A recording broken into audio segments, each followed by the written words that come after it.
요한일서 5장 21절 말씀을 우리 다 같이 한 목소리로 읽겠습니다.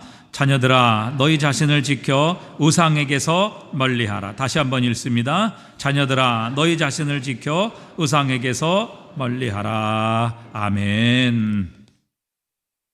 오늘 본문의 말씀은 실제적으로 사도 요한의 마지막 권면의 말씀입니다. 노사도 90이 넘어 이제 천국을 바라보고 있는 노사도가 주님의 몸된 교회를 위해서 전해준 마지막 메시지, 마지막 권면의 말씀입니다. 얼마나 중요하겠습니까?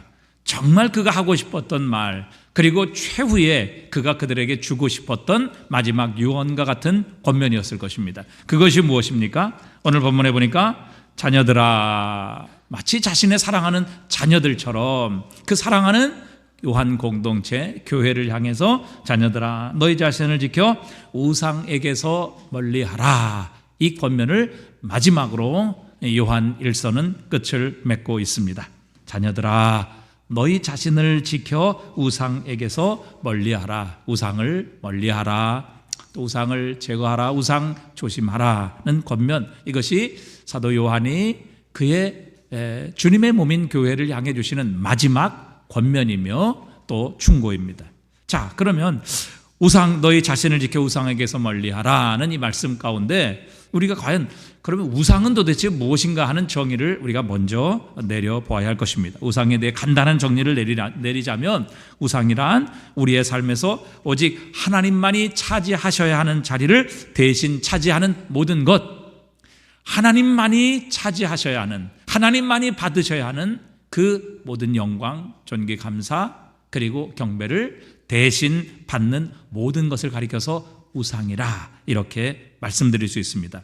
나의 헌신을 사로잡는 모든 것, 그리고 내 삶의 중심이 되는 모든 것, 그리고 중요한 듯이 간주되는 내 삶의 모든 것, 그리고 내게 정말 없어서는 안 되는 필수적인 모든 것, 이것이 우상일 수 있다는 것이죠.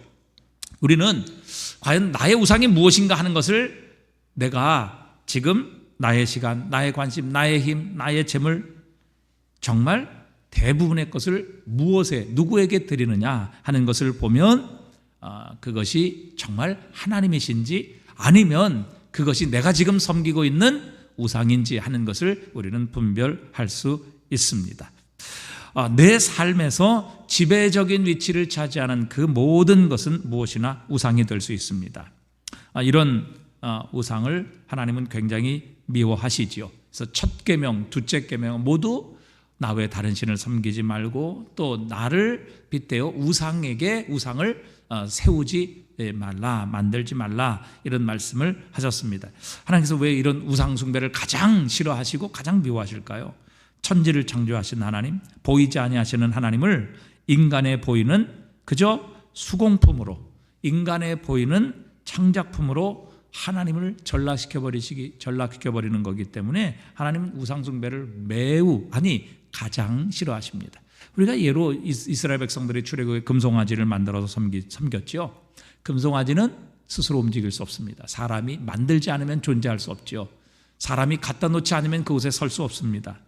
또 금송아지는 말할 수 없습니다. 금송아지를 만나려면 금송아지가 있는 송아지 앞으로 와야만 합니다. 그리고 금송아지는 사람을 축복하고 또 사람의 환경을 변화시킬 능력이 없습니다. 사람의 손으로 만들었는데 어찌 그것이 사람보다 더 뛰어날 수 있겠습니까? 그러니까 우리 하나님은 전능하십니다. 하시지 못할 것이 없으신 하나님이십니다. 계시지 않는 곳이 없으시죠. 우리가 새벽 날개를 치고 하늘 끝에 갈지라도 하나님은 거기 계십니다. 그런 하나님을 사람의 피조물, 사람의 손으로 만든 이런 창작품으로 전락시키는 일이기 때문에 하나님은 우상숭배를 가장 싫어하시는 것입니다. 우리가 캐톨릭에서 행해지는 동정녀 마리아 숭배, 또 캐톨릭에서는 성인을 숭배하고 성인에게 기도하기도 합니다. 이런 모든 경우들도 우상숭배에 해당될 수 있습니다. 왜요? 기도는 오직 하나님께 올려져야 합니다. 성부, 성자, 성령 삼위의 하나님만이 우리의 예배와 찬양을 받으실 하나님이십니다. 그분만이 유일하고 참되시며 살아계신 하나님이심이며 삼위의 하나님이십니다. 그 어느 누구도 하나님이 받으셔야 될 찬양, 영광, 예배, 또 우리의 존귀의 대상이 되지 못하는 것입니다. 누구라도 우리의 신앙의 대상, 경배의 대상, 기도의 대상이 된다면 그것은 곧 우상이 되는 것이지요. 그 한계를 뛰어넘어 하나님을 섬기고 예배하고 또 경배하는 그 한계를 뛰어넘어 누구에게인가 헌신하며 누구에게인가 경배하게 되면 그것은 곧 우상을 숭배하는 죄를 범하게 되는 것입니다. 그것뿐이 아니죠. 여러분, 특정한 교회만 섬기는, 특정한 교회만이 진리다 이렇게 섬기는 사람이 있는가 하면 특정한 종교단체, 또 특별한 선교단체, 특별한 교파 혹은 특별한 자신의 관점, 이 모든 것도 결국에는 섬김의 대상이 될 수 있습니다. 우상이 될 수 있다는 것이죠. 이것은 우리가 하나님을 섬기는 대신 자신의 종교를 섬기는 이런 일이 될 수 있기 때문입니다.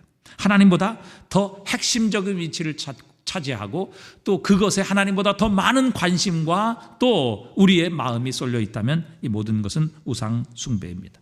우리는 사람을 우상으로 섬길 수도 있습니다. 여러분, 우리가 연예인들을 뭐라고 부릅니까? 젊은 연예인들을 뭐라고 불러요?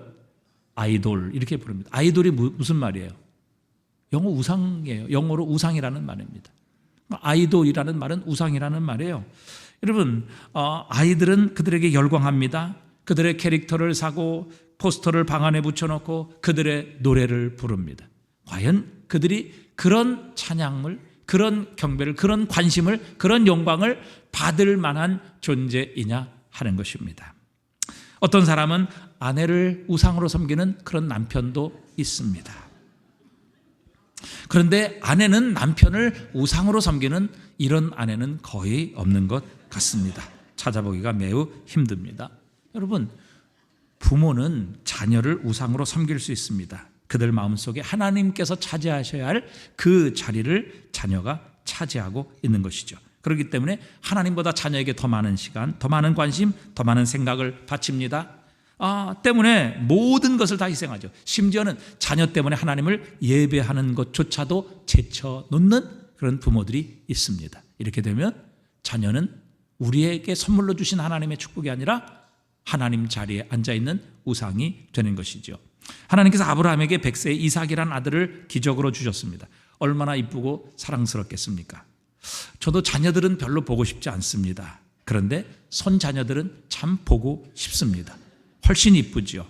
여러분, 아브라함이 이삭을 얻은 것은 100세입니다. 정말 손자녀와 같은 그런 가장 사랑스러운 나이에 하나님께서 이삭을 아들을 선물로 주신 것이죠.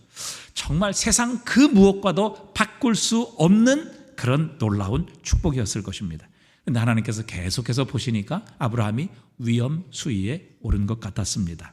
그때 하나님께서 아브라함에게 이삭을 번제로 하나님께 드리라 명령하십니다. 창세기 22장 2절에 보니까요, 여호와께서 이르시되 내 아들 내 사랑하는 독자 이삭을 데리고 모리아 땅으로 가서 내가 네게 일러준 한 산 거기서 그를 번제로 드리라. 여기 2절에 보면요, 이 아브라함의 마음이 다 담겨 있어요. 내 아들 내 사랑하는 독자. 여러분, 얼마나 사랑스럽겠습니까?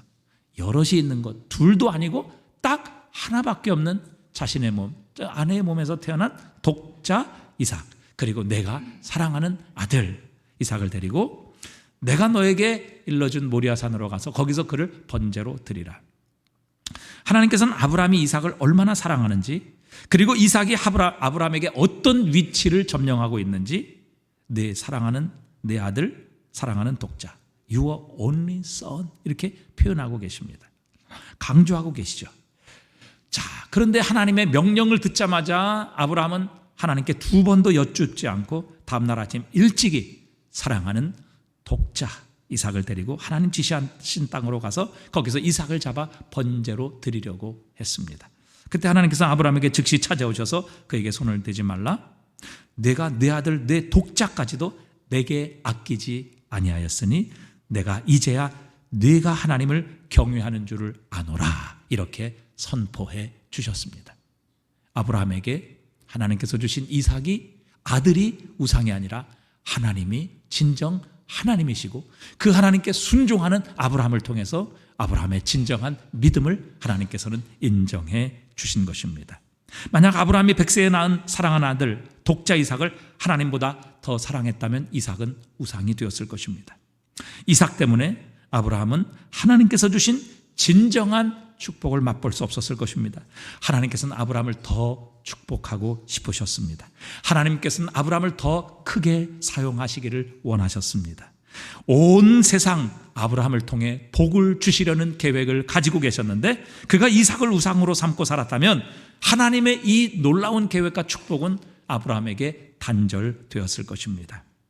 그러나 아브라함은 하나님을 믿었습니다. 하나님을 하나님으로 인정했습니다. 이 아들을 번제로 드린다 해도 하나님께서는 이 아들을 다시 살리실 능력이 있으시다.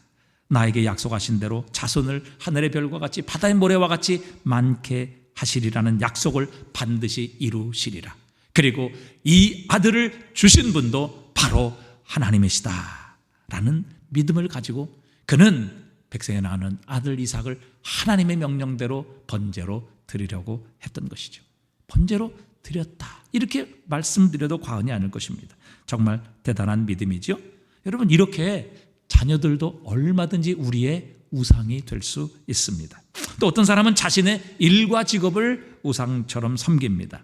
그것을 위해 살아가며 그것을 위해 모든 것을 희생하죠. 가정도 희생하고 자녀들도 희생하고 건강도 희생하고 심지어는 믿음마저도 신앙마저도 모두 자신의 성공을 위해 제쳐놓습니다. 자신의 직업에서 성공을 거두고 보다 나은 지위를 얻기 위해 하나님도 한편으로 밀려나 저 구석방에 가두어 두게 되는 그런 신앙의 삶을 살아가는 삶도 있습니다. 여러분 이처럼 하나님의 자리를 대신 차지하는 모든 것이 우상입니다. 어떤 의미에서 금이나 은이나 나무나 돌로 신상을 만드는 것과 이런 우리가 섬기고 있는 우상은 아무런 차이가 없습니다. 우상의 제조자들은 손으로 우상을 만들지만 우리는 마음으로 그렇게 합니다. 그래서 팀 켈러 같은 목사님은 우리의 마음은 우상 공장이다 그렇게 표현했을 것입니다. 그래서 여러분 어찌 보면 저와 여러분 모두에게 우리 한번 하나님 앞에서 냉철하고 정직하게 우리의 자신의 마음과 우리의 자신의 모습을 한번 살펴본다면 지금 우리의 마음속에는 모두가 다 한두 가지의 우상을 하나님의 자리에 놓고 그것을 마치 하나님처럼 섬기고 관심 가지며 마음을 쏟고 거기에 우리의 모든 생각을 몰두하며 살아가는 그런 우상이 반드시 있을 것이라는 사실입니다. 오늘 하나님께서는 그것을 우리에게 드러내시고 고발하시고 말씀하시기를 원하십니다. 아마도 우리의 최고의 우상이라고 하면 바로 우리 자신, 우리의 자아일 것입니다.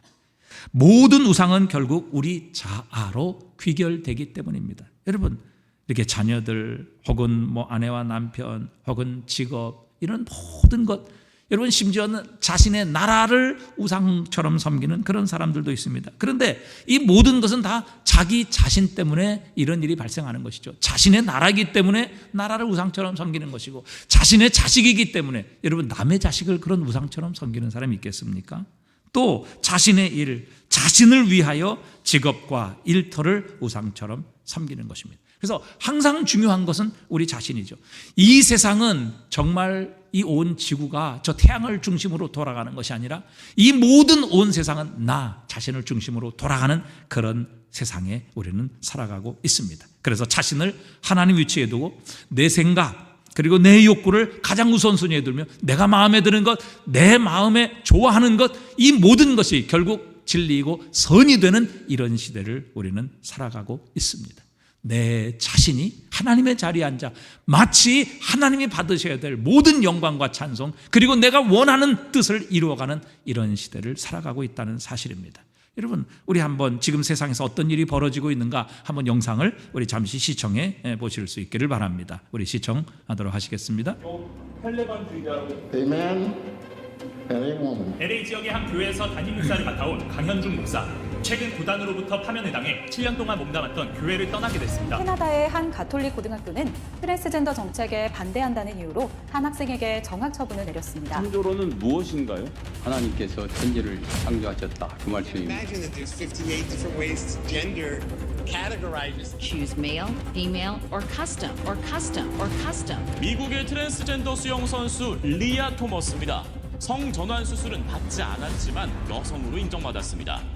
성전환 수술도 받지 않은 상태인데요. 스웨덴에서는 엄마 아빠라는 말 대신 부모 1, 부모 2라는 단어를 사용합니다. 7세 아들의 성전환을 반대하는 아버지의 양육권이 박탈됐습니다. 앞으로 핀란드에서는 자신의 법적 성별을 쉽게 변경할 수 있습니다. 이에 따라 18세 이상의 핀란드인은 자기 선언만으로도 법적인 성별을 바꿀 수 있게 됐습니다. 핀란드 정부는 법안 악용을 막기 위해 성별 전환 요청을 연 1회로 제한한다는 방침입니다. 여러분, 이 모든 현상이 무엇 때문에 일어나고 있느냐 하는 것이죠. 결국 내가 옳고 내가 기쁘고 내가 좋아하는 것이면 모든 것이 진리가 되고 모든 것을 허용하는 이런 시대가 되어버렸습니다. 이제 여러분, 자녀들 4, 5세에 동성애가 정상적인 삶이라는 것을 가르치지 않으면 부모에게 벌금을 내리는 이런 시대가 되었습니다. 여러분, 미국에서는 목사가 설교를 하는데 총에서 내려와서 그 설교를 중지시키고 그 총에서 내려온 사람이 그 목사를 그 자리에서 파면시키는 이런 일이 일어났습니다. 왜요? 동성애를 반대했다라는 그 한 가지 때문이었습니다. 방금 뉴스에서도 본 것처럼 여러분, 이제 7세, 8세, 9세대는 그 아이가 나는 이제 성전환 수술을 하겠다, 이것을 반대하면 부모의 자격을 박탈하는 이런 시대가 돌아오게 되었습니다. 여러분, 성전환 수술을 하지 않았는데도 나는 여자야, 그러면 여자 목욕탕에 들어갈 수 있습니다. 만약에 그것을 제지하게 되면 법적인 처벌을 받게 되고 그 회사 또 그 목욕탕은 문을 닫게 되는 이런 일들이 지금 미국 사회에서 일어나고 있습니다. 여러분, 이것이 남의 일이 아니라 우리나라도 지난 7월에 대법원에서 이제 동성애 부부에게도 피부양자 자격이 부여되도록 대법원 판결이 나게 되었습니다. 이제 조금 있으면 동성애 결혼도 분명하게 이제 허용이 될 것이고, 이제 본물처럼 터져서 우리가 또 교회에서 동성애는 죄악입니다. 하나님께서는 남자와 여자를 창조하셨고 또 하나님께서는 남자와 여자의 결혼을 허용하셨다. 그리고 그 동성애는 잘못된 것입니다. 라고 하면 목사가 잡혀갈 것이고 파면당하는 그런 날이 얼마 멀지 않았다는 것을 많은 사람들이 느끼고 있습니다. 여러분, 왜 이런 시대가 되었습니까? 내가 우상입니다. 내가 원하고 내가 좋아하고 내가 좋다고 나에게 기쁨이 된다고 하면 이 모든 것이 결국에는 선이 되고 진리가 되는 이런 내 자신이 하나님의 자리에 앉아 이 모든 것을 주장하고 이 세상이 그렇게 돌아가고 있다는 사실입니다. 오늘 이런 세상을 향해 여러분, 우리의 삶의 모든 것이 지금 우상이 될 수 있고 가장 위험한 것은 바로 우리의 자신이 하나님의 자리에 앉아 이 모든 것을 판단하고 선택하고 또 이 모든 것을 결정하는 것입니다. 여러분, 이런 유혹과 위협의 시대에 자녀들아, 너희 자신을 지켜 우상에게서 멀리하라, 우리에게 권면하고 계십니다. 여러분, 세상의 모든 것이 우리의 우상이 될 수 있습니다. 하나님의 자리에 앉아 우리의 경배와 찬송과 우리의 관심과 우리의 모든 물질로 영광을 받을 수 있다는 사실이죠. 여러분, 우리의 모든 삶의 부분 영적인 삶에조차도 침투해서 우리의 삶을 하나님으로부터 멀어지게 만들고 하나님께서 주시는 생명과 하나님께서 주시는 이 모든 은혜와 공급하심을 끊어버리게 되는 이런 현상들이 여러분, 오늘 지금 우리 주변에 전 세계적으로 일어나고 있다는 사실입니다. 그래서 한 국회의원의 이야기를 들어보니 국회의원이 안창호 인권위원장에게 청문을 하면서 얘기 들어보니까 당신이 이런 것들을 찬성하지 않으면 우리나라는 국제사회에서 왕따가 될 겁니다. 그러니까 당신이 찬성하고 당신이 동성애를 인정해야 합니다. 이렇게 야단치고 호통치는 것을 보았습니다. 여러분, 지금 우상은요, 온 세상 곳곳에 그리고 우리 주변에 그리고 우리 안에 역사할 수 있다는 것을 우리는 기억해야 합니다. 자, 우상, 하나님 자리에 앉아 하나님께서 받으실 모든 영광과 찬송 그리고 모든 결정권과 주권을 가진 존재, 그것이 바로 우상이라는 사실입니다. 자, 여러분, 두 번째, 우상을 섬기게 되면 우리는 우상을 닮아갈 수밖에 없습니다. 자, 시편 115편 4절입니다. 우리 한번 다 같이 읽어보겠습니다. 그들의 우상은 은과 금이요 사람의 손으로 만든 것이라 입이 있어도 말하지 못하며, 눈이 있어도 보지 못하며, 귀가 있어도 듣지 못하며, 코가 있어도 냄새 맡지 못하며, 손이 있어도 만지지 못하며, 발이 있어도 걷지 못하며, 목구멍이 있어도 작은 소리조차 내지 못하느니라. 8절입니다. 우상을 만드는 자들과 그것을 의지하는 자는 다 그와 어떻게 되리라? 같으리로다. 여러분, 우상을 섬기고 우상을 만드는 자는 우상과 같아지리라, 그렇게 말씀하고 계십니다. 여러분, 우상에게는 생명이 없습니다. 그렇게 우상을 섬기는 자에게도 결코 생명이 있을 수 없는 것입니다. 당연히 생명이 없기에 우리의 요구, 우리의 고통, 또 우리의 모든 삶에 우리의 간구와 기도를 들을 수 없고, 또 그런 위기와 고난 속에서 또 심지어는 죽음의 심판에서 우리를 구원할 능력도 없습니다. 그래서 여러분, 우상을 섬기게 되면 우리는 이 세상의 환경, 그리고 우리의 삶 속에서 요동치고 흔들리고 넘어질 수밖에 없습니다. 자, 시편 1편에 보면 하나님께서 의인과 악인을 비교하며 말씀하십니다. 그러면서 악인은 바람에 나는 뭐와 같다 그랬어요? 겨와 같다, 그렇게 말씀하고 계십니다. 여러분, 겨는 바람이 불면 움직이죠. 또 바람 부는 대로 움직여갑니다. 비가 오고 물이 흐르게 되면 그 겨는 그 물에 의해서 흘러가고 떠내려갈 수밖에 없습니다. 그 이유가 무엇일까요? 겨에는요, 뿌리가 없습니다. 아무리 겨를 많이 쌓아놓고 10톤, 100톤을 모아놓는다 할지라도 겨에서는 뿌리가 나지 않습니다. 왜요? 그 안에는 생명이 없기 때문입니다. 그래서 겨는 흔들립니다. 떠내려갑니다. 또 왔다 갔다 할 수밖에 없죠. 요동합니다. 이것이 바로 우상을 섬기는 이 세상의 모습입니다. 여러분, 세상을 보십시오. 조금만 뭐가 일어나면 두려워합니다. 흔들립니다. 여러분, 환경에 흔들리고 상황에 의해 움직이고 요동칩니다. 시련이 오면 마음 둘 곳이 없습니다. 물질적으로 가난해지게 되면 그것 때문에 두려워하고 그의 마음은 요동치고 마음을 둘 곳이 없어지게 됩니다. 결국 세상의 환경 조건으로 인해 자신의 불안과 두려움으로 자신의 생명을 스스로 끊어버리는 이런 사람들도 얼마든지 주변에서 볼 수 있습니다. 바람에 나는 겨의 특징입니다. 그러나 여러분, 이것과 비교되어 의인, 나무는 바람이 불어도 흔들리지 않죠. 여러분, 태풍이 불어도 여전히 그 자리를 지킵니다. 아무리 물난리가 난다 할지라도 나무는 요동하지 않고 흔들리지 않습니다. 왜 나무는 이런 환경의 조건에 따라 흔들리지 않을까요? 겨와 가장 큰 차이점이 무엇일까요? 그 이유는 바로 나무에는 뿌리가 있기 때문입니다. 그리고 그 뿌리는 영원히 마르지 아니하고 영원히 없어지지 아니하는 반석 되신 바로 진정한 생수가 되시는 우리 하나님께 그 뿌리를 내리고 있기 때문입니다. 그래서 시편 16편 8절에서 다윗은 이렇게 고백하고 있습니다. 함께 읽어보겠습니다. 내가 여호와를 항상 내 앞에 모시며 그가 나의 오른쪽에 계심으로 내가 뭐하지 아니하리로다? 흔들리지 아니하리로다. 여러분, 이 지금 시편 16편은요, 다윗이 가장 궁급했던, 즉 압살롬에 의해 쫓겨 그의 목숨이 풍전등화와 같은 위기의 상황에 지어진 시라, 이렇게 알려지고 있습니다. 여러분, 이제 압살롬이 자신을 치기만 하면 모든 것을 잃어버리고 그는 죽음으로 떨어져야 한다는 이런 상황에 직면해 있었습니다. 이런 보통 사람 같으면 얼마나 두려웠겠습니까? 얼마나 마음이 요동치며 정말 온 몸이 부들부들 떨렸겠습니까? 그런데 이런 위기, 이런 환경 속에서 다윗은 요동하지 않았습니다. 흔들리지 않았다, 그렇게 고백하고 있습니다. 그 이유가 어디에 있습니까? 여호와를 내 앞에 모시며 그가 내 오른쪽에 계시기 때문이라, 이렇게 확신했기 때문입니다. 여러분, 당시의 전쟁터에서요, 군인은 왼손으로 방패를 잡습니다. 그리고 그 방패를 자신의 앞에 두는 거예요.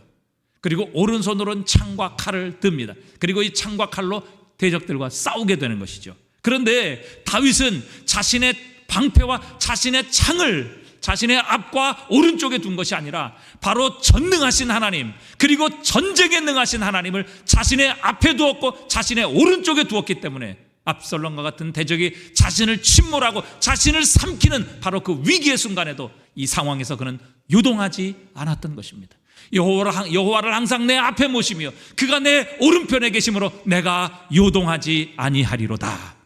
그가 의지하는 하나님, 그가 뿌리를 내린 그 하나님은 결코 흔들리지 아니하시는 하나님이시기에, 그 하나님은 반석과 같은 요동치 아니하시는 하나님이시기에 그분에게 뿌리를 내렸던 다윗은 압살롬에 의해서 죽음의 위기 앞에서도 결코 흔들리지 않는 이 믿음으로 살았던 살 수가 있었던 것이죠.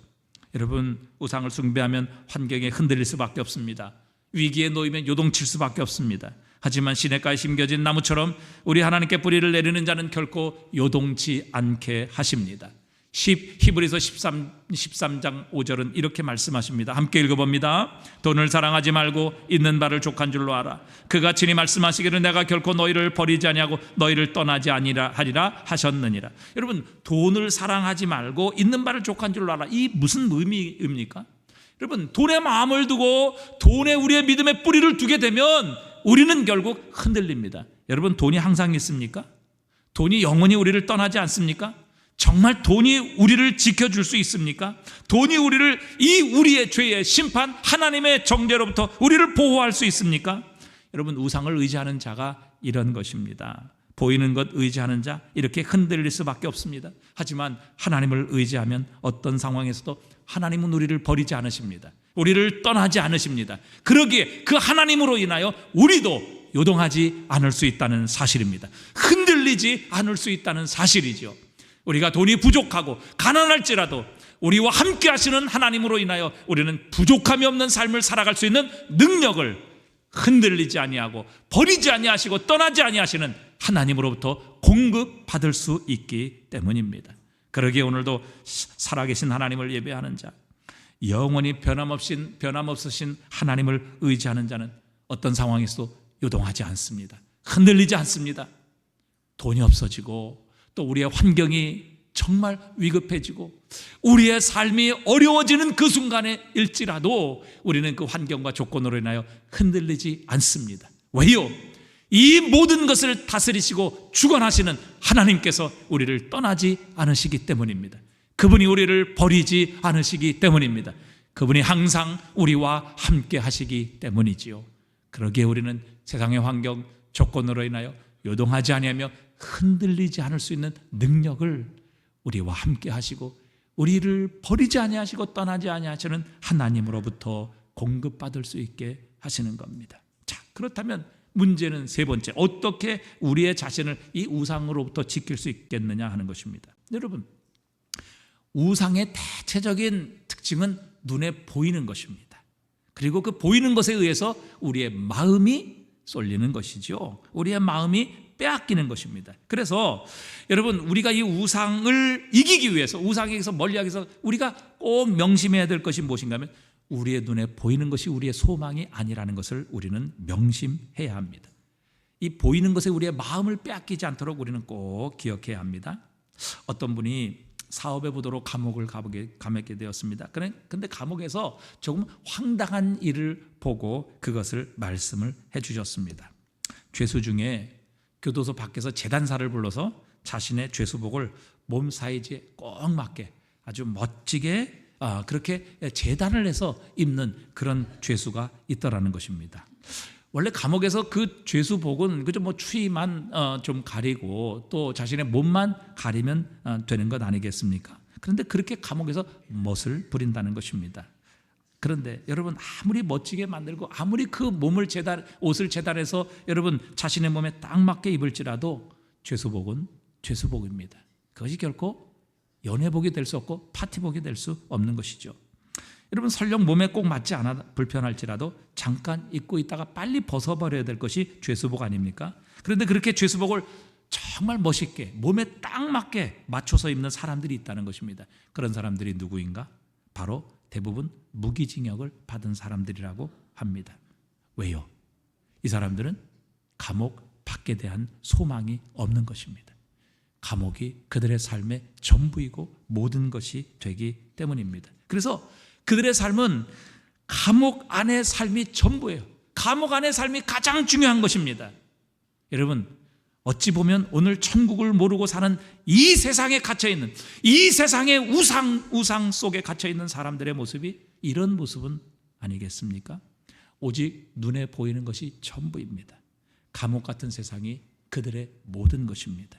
하지만 우리의 소망은 이 감옥에 있지 않습니다. 우리의 소망은 영원한 하나님의 나라입니다.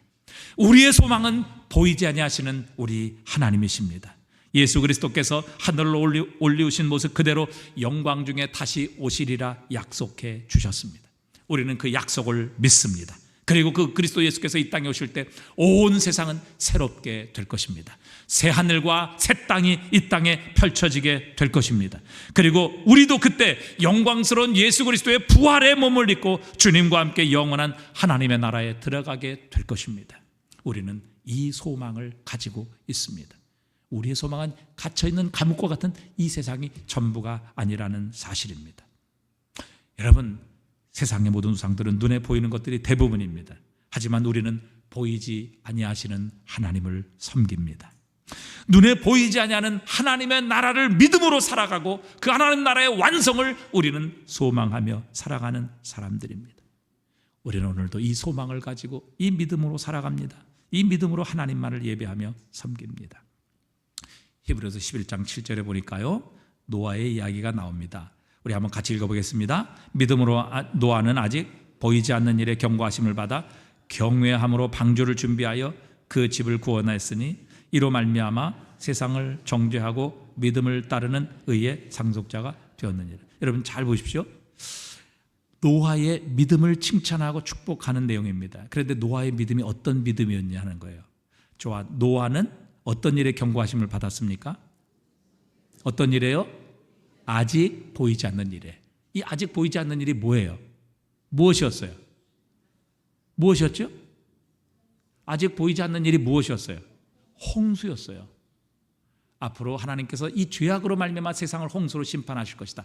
보이지 않는 그 일에 노아는 하나님의 경고를 받았어요. 그런데 그 경고하심을 하나님을 경외함으로 노아는 믿음으로 방주를 준비했다. 보이지 않는 일을 믿음으로 이 땅에서 순종하고 준비했을 때 결국 어떻게 됐습니까? 하나님께서는 말씀하신 대로 120년 후에 이 땅을 홍수로 심판하십니다. 보이지 않는 일을 믿음으로 받아들이고 소망했던 노아. 여러분, 당시에 사람들이 얼마나 노아를 비난했겠습니까? 얼마나 비웃었겠어요. 이 멀쩡한 날씨에, 세상에 비도 한 번 내리지 않았던 이 세상에 무슨 홍수로 세상에 망한다? 아니, 홍수 오면 물 난리 나면 저 산 위에 올라가면 되지 무슨 홍수로 세상에 멸망을 해? 그래서 그들은 먹고 마시고 즐기고 시집가고 장가가는 일에 모든 마음을 쏟았습니다.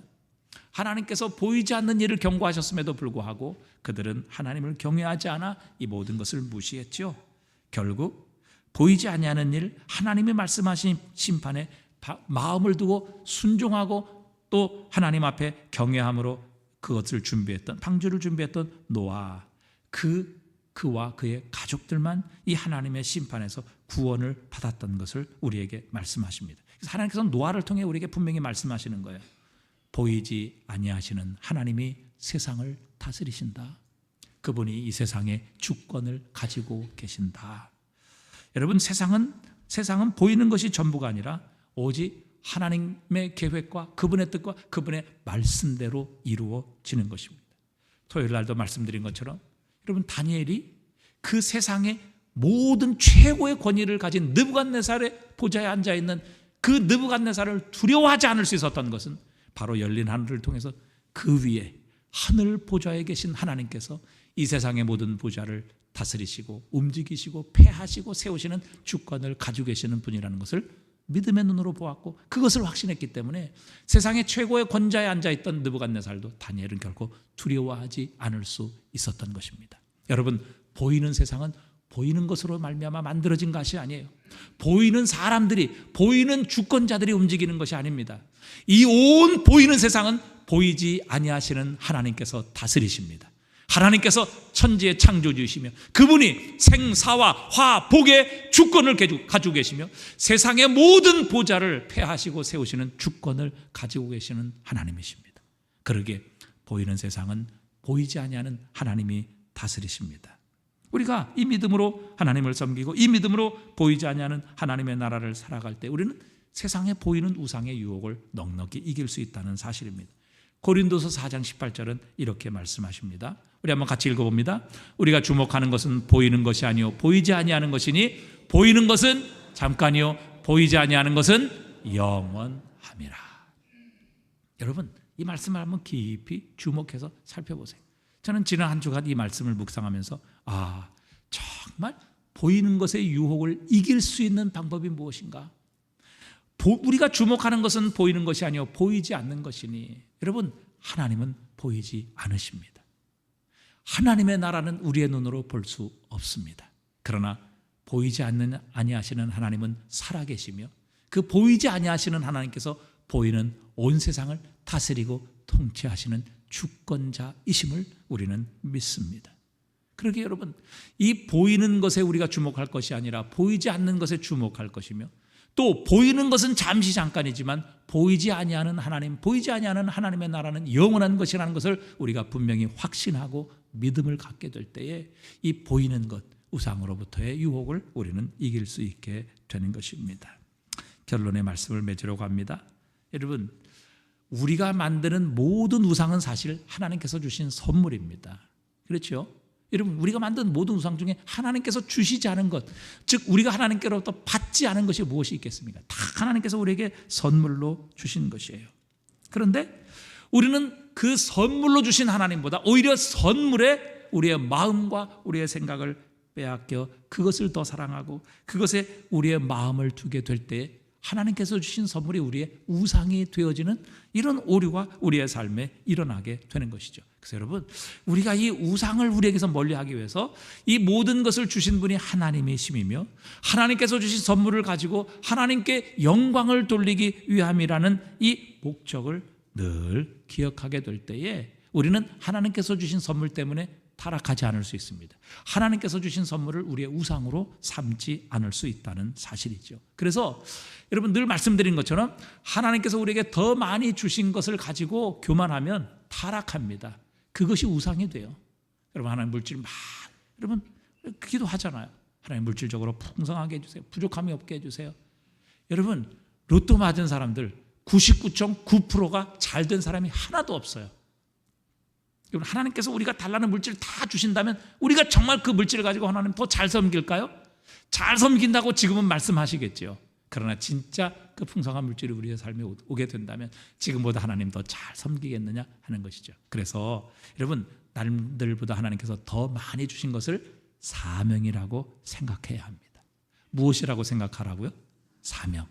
물질을 더 많이 주셨으면 하나님께서 이 물질을 통해 하나님께 영광 돌리고 하나님의 일을 하라는 사명이구나. 여러분, 이 믿음을 가지면 물질 때문에 타락하지 않을 수 있어요. 물질을 가지고 복음 전하고요, 물질을 가지고 교회 세우고요, 물질을 가지고 선교하고요, 여러분, 물질을 가지고 하나님께 영광을 돌리는 도구가 되게 할 수 있는 것입니다. 그러나 여러분, 사명이라 생각하지 않으면 그것이 뭐예요?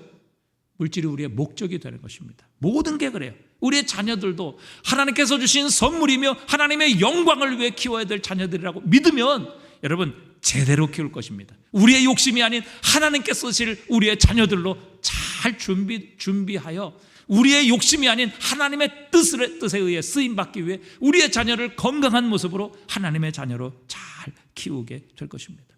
여러분, 우리가 하나님께서 주신 것, 하나님의 선물, 하나님의 영광을 위해 사용하라고 주신 사명이라고 믿으면 하나님께서 주신 축복과 선물 때문에 타락하지 않을 수 있습니다.